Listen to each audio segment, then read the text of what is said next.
마가복음 1장 4절입니다. 개역성경. 세례 요한이 광야에 이르러 죄 사함을 받게 하는 회개의 세를 전파하니 그 3절에서 저 가치 기준이라는 것에 대해서 좀 제가 설명을 하려다가 그 각주를 다는 과정에서 잘못돼 가지고 그거 지웠습니다. 다시 그 한번 언급을 해드리는 것이 좋을 것 같아서요. 제 생각입니다. 이거 인간 그 죄의 원인은 선악에 대한 가치 기준의 변화입니다. 여러분 목사님들 한번 생각해 보세요. 인간의 그 죄의 원인은 선악에 대한 가치 기준의 변화예요. 이런 내용은 제가 그 성경을 설명하는 과정에서 많이 설명을 합니다. 근데 이건 뭐냐면 진실에서 거짓으로 개인의 가치 기준입니다. 기준이 바뀐 것입니다. 진실에서 거짓으로 기준이 바뀐 거예요.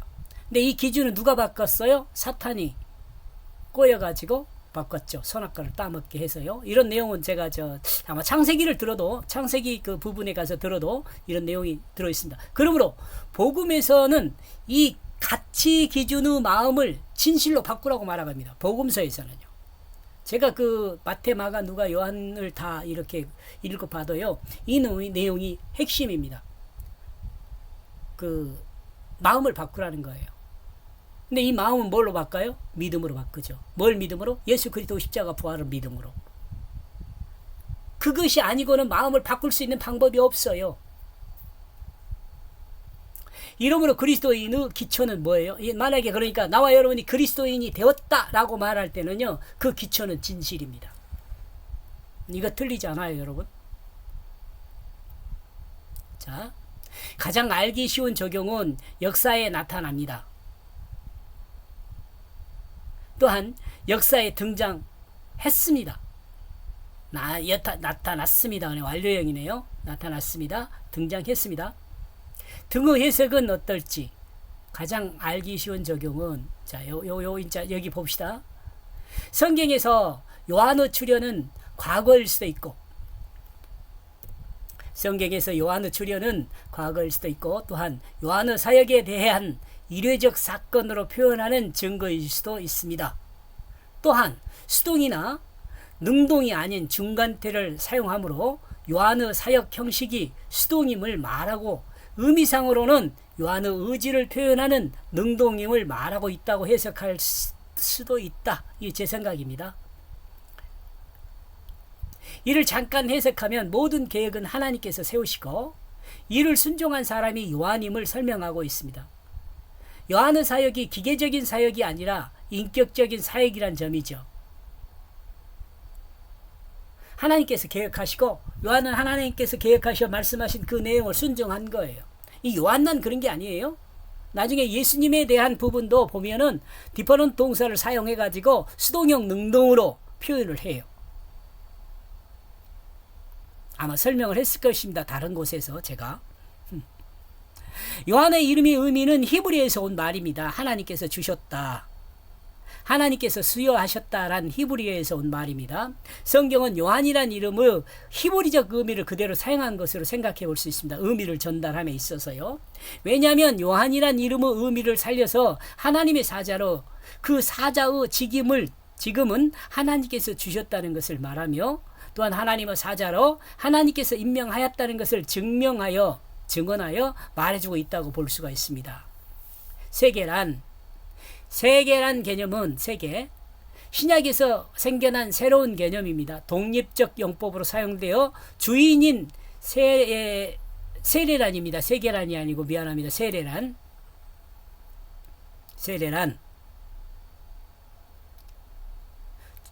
사용해요. 주어진 주어인 요한이 주어져 주어인 요한을 꾸며주는 형용사이지만 독립적으로 세례라는 부분을 강조하고 있습니다.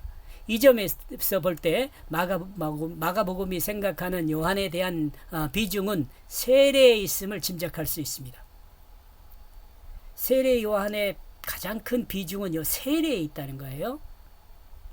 세례에 대한 부분은 존 오웬이라는 사람이 그의 책 성령론에서 예수 그리스도는 세례 이전에는 결코 성령 충만함이나 자신의 일에 필요한 은사의 능력을 충만하게 받지 못했다라고 말을 하더라고요. 그러나 이는 예수님이 성령으로 잉태되었다거나 하늘과 땅의 역사를 통해 되는 역사를 무시한 미안합니다. 그러나 이는 지금 존 오웬이라는 사람이 말하는 것은 예수님이 성령으로 잉태되었다는 것을 무시하는 것이고 하늘과 땅의 역사들을 통해 되는 역사를 무시하는 것이라는 저의 생각이죠.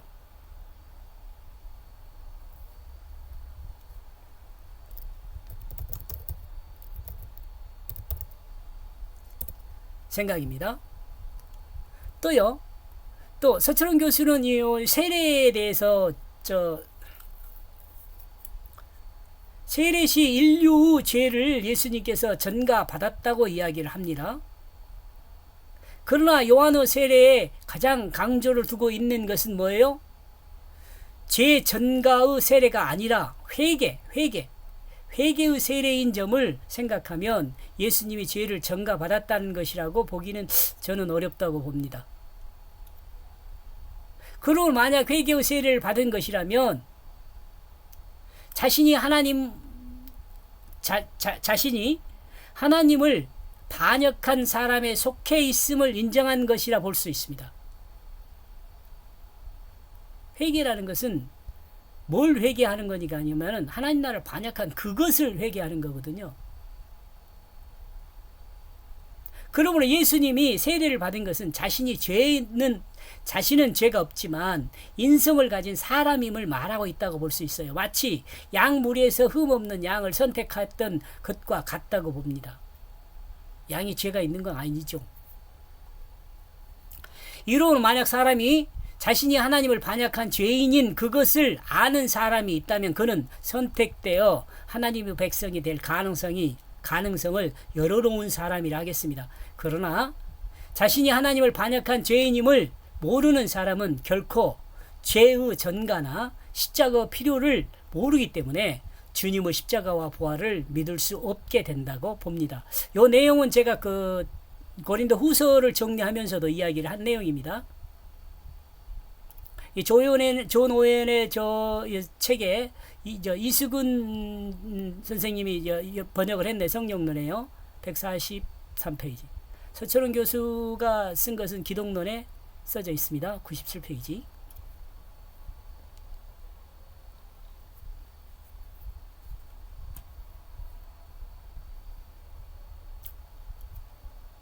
그러므로 세례 요한의 물세례인 회개의 세례는 자신이 죄인임을 인정하는 세례라 할 수 있습니다. 성경에도 이렇게 기록이 돼 있어요, 여러분. 마가복음 1장 1절부터 읽어보면 곧 나옵니다. 이게 지금 4절에 곧 나옵니다. 그리고 우리가 예수님이 받은 물세례와 같으면서 이 역시 자신이 죄인이었음을 인정하는 세례가 되어야 한다고 봅니다. 죄를 고백하는 거예요. 그리고 예수님이 물세례와 다른 것은 우리가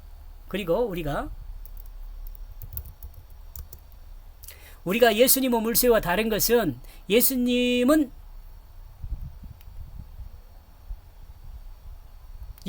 무음하다는 점이며 우리는 죄가 있다는 점입니다. 여기서 여러분 조금 예수님은 죄가 없는데 우리는 죄가 있다고. 우리 죄가 뭐냐? 우리의 죄는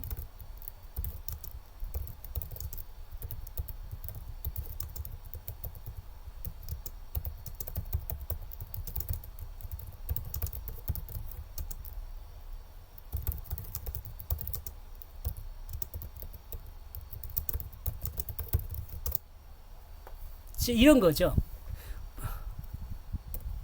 우리의 죄는 선악 기준이 내 마음에 있다는 것입니다. 우리의 죄는 내 마음대로 사는 것입니다. 이 땅에 여러분 사람들 다 보세요. 내 마음대로 안 사는 사람이 있는가? 그건 다 죄인이란 말이잖아요. 요한이 예수 그리스도에게 세례를 받을 때 어떤 일이 요한이 예수 그리스도에게 세례를 받을 때 가지고 세례를 행할 때 요한이 예수 그리스도에게 세례를 행할 때 어떤 일이 일어났는지는 아직 알 수 없습니다. 나중에 이야기하죠. 그러나 성경은 요한이라는 이름보다 세례라는 부분에 강조를 두고 있다고 봅니다. 그렇다고 요한이란 정체성을 무시하는 것은 아닙니다. 왜냐하면 요한이란 이름이 의미하는 것, 그것과 같이 성경은 요한을 하나님이 세운 사자임을 명백히 밝히고 있기 때문에 그렇습니다. 마가복음 1장 3절에서 설명한 광야와 같은 단어입니다. 사용되는 용법도 별다른 것을 발견할 수 없습니다. 광야는 인간이 자신들의 일을 위해 살아가는 곳을 의미합니다. 즉 양들이 풀을 뜯어 먹는 들판이 광야이듯 인간에게 살아가는 지상이 광야인 셈입니다. 단 참된 양식을 먹게 할 목자 잃은 양의 모습으로 살아가는 것이 우리들의 모습입니다. 단 참된 양식을 먹어야 할 목자 잃은 양의 모습으로 살아가는 것이 우리들의 모습이죠.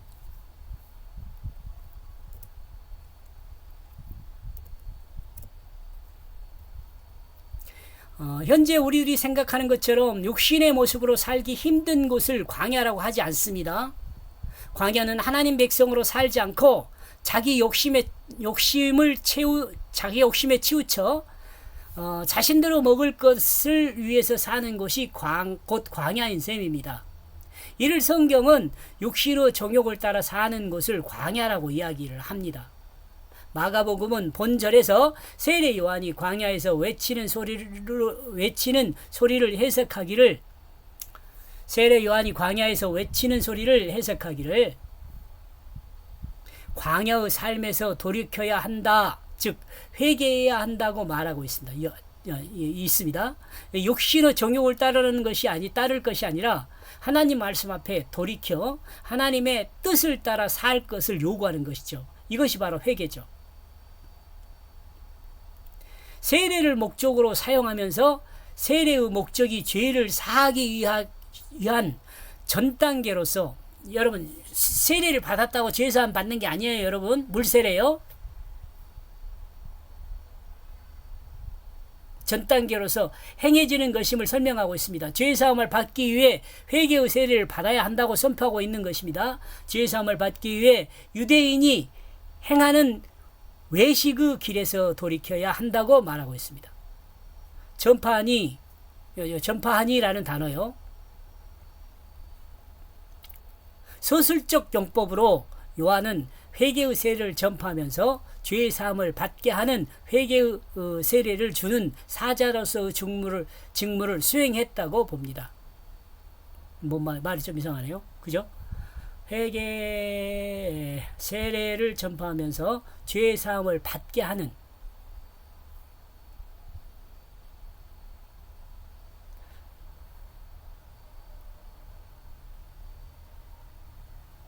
이 말은 지금 무슨 의미로 이렇게 설명하고 있냐면, 이 회개의 세례를 전파하면서 죄의 사함을, 죄를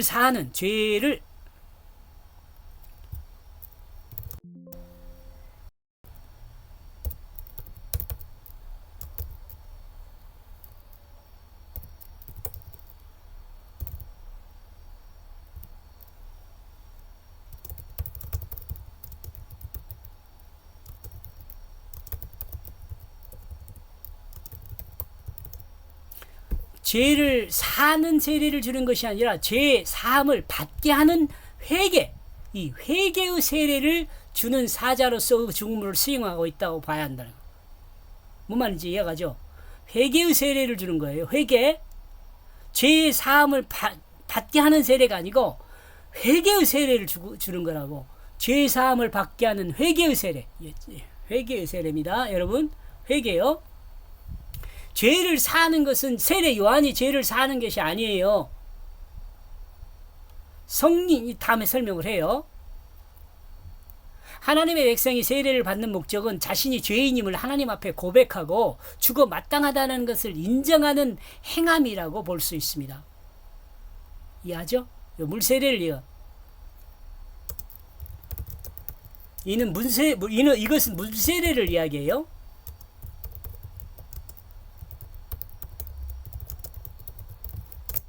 이것은 물세례를 말해요. 죄사함을 받는다는 것은 자유로워지는 그것을 말합니다. 그렇다면 자유란 무엇입니까? 무엇으로부터 자유를 말할까요? 우리는 자유의지에 따라 늘 자유롭다고 생각을 합니다. 어떤 일에 대해서 선택할 수 있고 어떤 사고에 있어서도 자유롭다고 말하죠. 그런데 죄사함을 받으면 무엇으로부터 자유롭다는 것을 말하고 있을까요? 이 궁금증을 풀기 위해서는 다음 단어인 죄에 대한 부분을 해결해야 가능하다고 봅니다. 왜냐하면 죄로부터 자유로워지는 것은 말하고 있기 때문에 그렇습니다. 죄로부터 자유라고요. 우리는 성경에서 말하는 죄와 인간의 관념 속에 들어있는 이런 말 안 써야 하는데요. 제가 이제 노력을 많이 했는데 이때는 그냥 막 쓴 것 같아요. 관념 속에 들어있는 죄는 서로 약간의 차이가 있음을 알아야 합니다. 물론 본질적으로 차이는 없습니다. 그러나 우리가 쉽게 죄하면 도덕적이며 윤리적인 면을 먼저 떠올리는데 이것은 성경에서 말하는 죄를 명확히 이해해야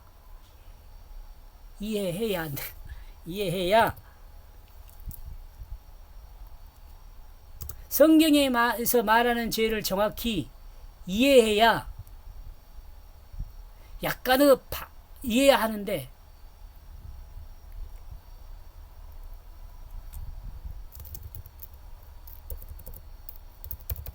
이해하는 데입니다.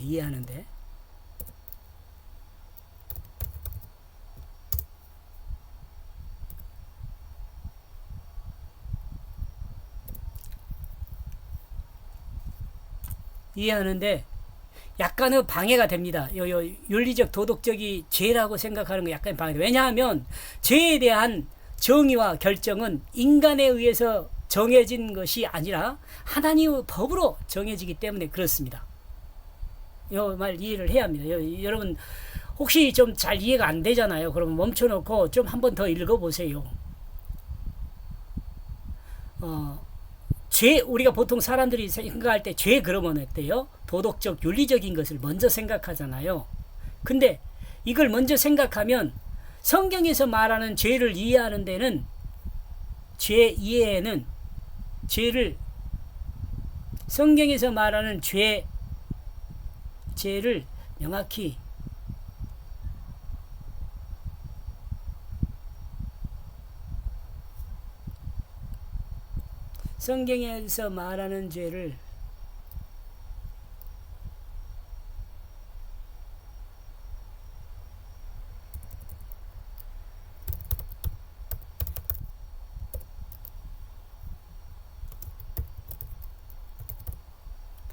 성경에서 말하는 죄를 이해하는 그것은 약간의 방해가 됩니다. 왜냐하면 죄에 대한 정의는 성경에서 말하는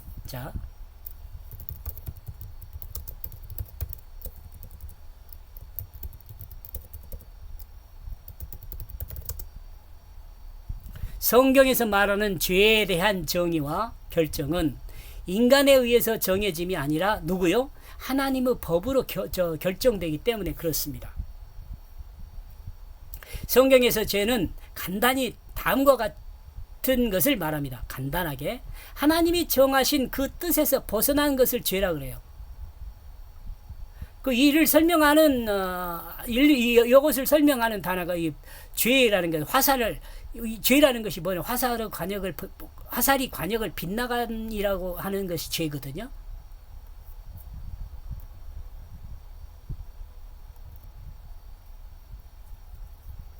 화살이 관역을 벗어남 이것을 죄라고 그래요. 화살은 시를 떠나면 정해진 곳으로 날아가는 것이 법칙이죠.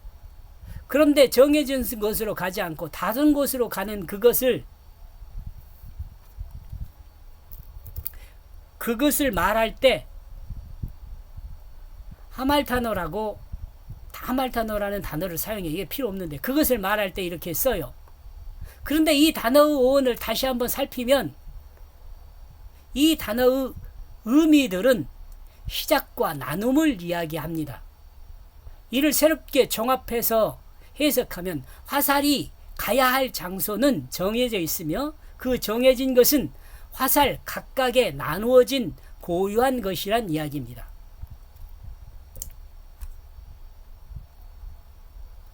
활로부터 출발한 화살의 출발점은 같아야 합니다.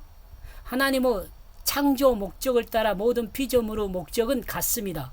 이는 하나님을 영화롭게 하는 거죠. 그런데 사탄의 꼬임에 의하여 자기중심이 생긴 사람은 각각의 출발점을 가지고 자기중심으로 사는 반역자가 되었습니다. 이러므로 화살이 각각의 관역을 가지는 것과 같이 방향의 나눔은 하나님을 반역한 인간 자기중심이 가장 근본적인 죄의 원인이죠. 다음은 바람이라 할 수 있습니다. 영향을 주는 게요. 바람은 뭐예요? 다음은 바람이라 할 수 있는 세속 문화도 바람이라고 표현하는데 세속 문화예요. 그 영향을 미친다고 볼 수 있습니다. 그리고 이 세속은 자기중심의 혼돈이 만들어낸 인간 중심의 흐름이라고 볼 수 있습니다. 이러므로 자기중심을 따르던 사람이 하나님의 뜻을 따르게 되는 것은 무가치에서 참 가치를 회복하는 것이 됩니다. 이는 화살이 그 출발점을 새롭게 회복하고 피조물로 창조자의 목적을 따라 하나님을 영화롭게 하는 목적을 회복하는 것을 말합니다. 이 회복은 인간 개인의 각각의 가치 충돌의 세속에서 하나님이 주신 생동의 원리인 성령을 따라 무가치한 인간의 정욕을 따르지 않게 되는 것을 말합니다. 그러므로 이는 하나님의 뜻을 벗어난 죽음이 아니라 하나님의 뜻을 순종하는 참 자유의 회복입니다. 이는 회개의 세례를 통해 죄를 회개하고 죽음에서 자유로워질 수 있는 그 길을 안내받게 됩니다. 1호입니다. 1호. 이것으로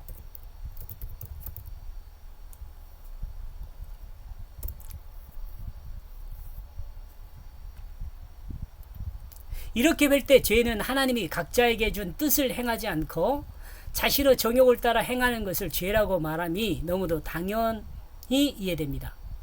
당연합니다. 그럽니다.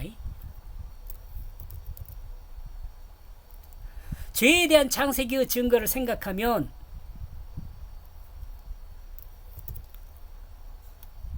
하나님이 창조한 하나님 나라를 인간이 반역하여 자기중심 곧 자기의 나라를 세우는 반역이 곧 죄입니다. 이러므로 반역을 범한 인간은 죽음밖에 그 어떤 것도 있을 수 없죠. 이렇게 해서 마가복음 1장 4절은요. 그 세례 요한은 말하고 있다. 그 광야 안에서. 그리고 그는 회개의 세를 전파하는 사자의 직무를 행하고 있다. 죄 사함을 향하여. 이것을 이제 좀 간단하게 설명하면요. 세례 요한 하나님의 뜻을 따라 하나님의 뜻에서 벗어난 인간들에게 육신의 정욕을 따르는 삶에서 돌이켜 하나님의 뜻대로 살 수 있도록 준비하게 하였습니다. 즉 회개의 세례를 통해 자기중심의 삶에서 하나님 말씀 중심의 삶을 받아들일 준비를 하게 한 것입니다. 여기까지 보겠습니다. 고맙습니다.